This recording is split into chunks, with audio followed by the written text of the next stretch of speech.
এই বিষয়ে কি বলছেন অভিজিৎ গঙ্গোপাধ্যায় টেলিফোনে শোনাবো। দেখুন, এই বাবুল সুপ্রিয়, ওনার তো গানের জীবন শেষ হয়ে গেছে, এখন উনি গুন্ডার জীবন সংসদ হোক।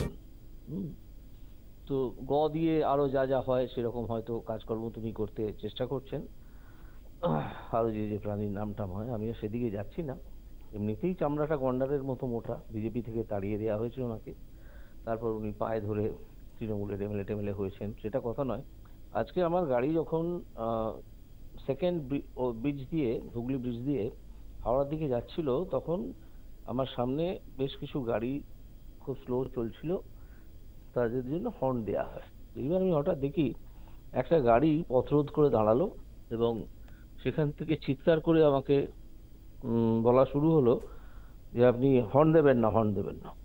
তো আমি বুঝতেই পারলাম যে হর্ন কেন দেবো না, গাড়িকে সরে যেতে বললে তো, বলতে হলে তো হর্ন দিতেই হয়। তো তারপর দেখলাম সেখান থেকে নেমে এলেন বাবুল সুপ্রিয়, তার সঙ্গে 3-4 জন লোক ছিল। বাবুল সুপ্রিয় সম্পূর্ণ মদ্যপ অবস্থায় ছিলেন।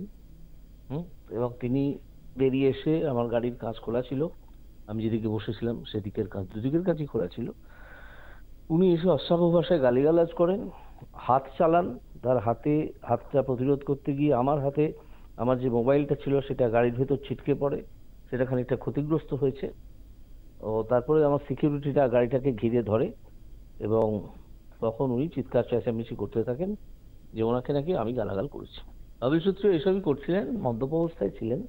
তো ওনার ব্রিদিং অ্যানালাইজার দিয়ে টেস্ট করা উচিত ছিল পুলিশের, যাই হোক পুলিশ অত আর করেনি।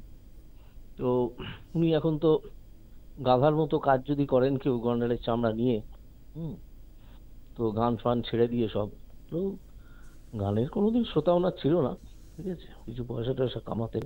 ওনাকে যা খুশি অভিযোগ তুলতে দিন, ওনার বিরুদ্ধে অভিযোগ। আমি এখন কলকাতার বাইরে যাচ্ছি, সেই জন্য প্রস্তুতি নিচ্ছি। 2 দিন বাদে আমি ফিরবো, তখন ফিরে ওনার বিরুদ্ধে যা করার সেটা করবো। এবং ওনাকে আমি বলে দিয়েছি যে আপনাকে কিন্তু আমি গ্রেফতার করাবো, একটু বুঝে রাখুন, ঠিক আছে। সেই গ্রেফতারটা ভারতবর্ষের কোন জায়গায় হবে সেটা আমি এখনো বলিনি, যে কোনো জায়গাতেই হতে পারে।